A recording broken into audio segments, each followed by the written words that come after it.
We have been telling you the status of the preparations for the burial site of Raila Odinga. We are back this morning, and what we are seeing is that the construction of the grave site has really advanced at this point in time.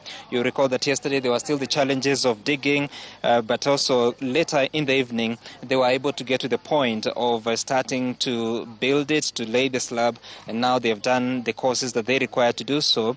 And now we understand that they are just waiting for it to cure for a few minutes to a few hours so that they can be ready to go ahead and do the tiling. But also you can see the very many people that have been here taking keen interest in following the proceedings, the status of it.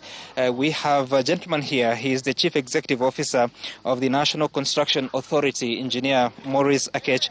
Good morning, and it's good to see you at this time. Perhaps you can tell us about what it has taken the last couple of hours of the night. Thank you, Sam. We've been here the whole night trying to prepare this final resting place for Baba. We are very well on course and the progress is very good. Since yesterday, of course, as you can see, yesterday by evening, we were preparing the floor down there.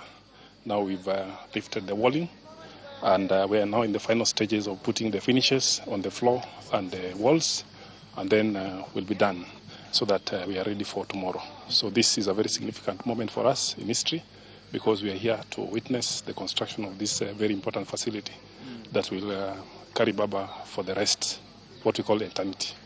Yeah. And perhaps for those that may be concerned about the safety of the walls, knowing that you've done, how many courses? Are they 1, 2, 3, 4, 5, 6, about 7 within a very short time? How have you ensured the integrity of the walls? Well, since last evening, we've been lifting the courses in stages. Of course, we are following every other stage or every other standard that is necessary in construction of a walling like this one. And given the circumstances, we are giving time to set or what we call ishikane before we continue. So we'll be doing 3 courses, then another 3 courses, then 1 early morning. Now we've just done the preliminary plasters to prepare the surface in ready for tiling.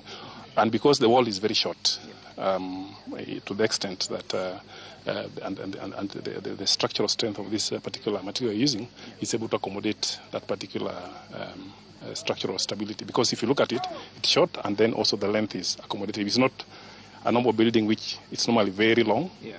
The walls are very long. So this, because the corners are very close, they're also able to support one another. Right. So that has given us advantage of hastening the pace in terms of putting one layer on top of another. So we're good. Okay. In terms of safety. And obviously you will see, I don't know if you can spread a little bit so that you can see how the ground looks like, because there was a tree here. Just move a bit. There was a tree that stood here. It was removed, I think, on the night of Thursday, if I'm not mistaken. Then also you'll see you need to do a bit of backfilling, perhaps how those processes look like, the timelines that you have, knowing too well that the interment has to be tomorrow. Well, we have more than 24 hours, because tomorrow around this time the official ceremony will be happening at the main place where the venue will be happening. By that time, all this, we are taking advantage of all that time to let this continue getting the necessary strength. Even the backfilling you're talking about, we've been doing it in stages so that we don't overwhelm the wall, because there is a soil against it. So if you backfill immediately, it will cause some kind of instability and pressure against the wall. So even that, we're doing it in stages. Even this backfill, you see, we started it and then we left it halfway. So we'll continue doing it as the day progresses. And we are here to monitor that throughout. This is a construction that you must put your eyes on throughout until it is complete. It's like the engineers, the professionals are working together with all the stakeholders, the fundis, together. Unlike where you leave the fundis to work, then you go and come back and watch. We have to watch, monitor every other second. Yeah, and that's why I'm here. And perhaps, I don't know if you have the details about how it will be done. We don't see swell around here. How will the burying happen? Well, this is normally a special one. We will not return the soil inside the hole once you've done the tiling and the plaster work inside. Apart from the soil that is symbolic, that has to be put, soil to soil, and the way they normally say it.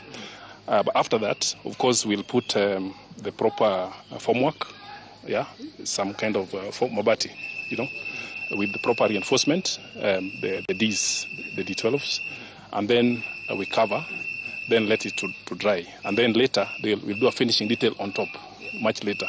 Yeah, but for tomorrow, after the final ceremony tomorrow, we'll just do a slab in situ. It's done in place, so that we are able to cover the place. So after some time now, it can now be finished in the proper detail that is desired. Yeah. So eventually it will look like the Jaramogi's tomb, or rather gravesite. It's like a tomb, basically. Okay. Yes, a tomb.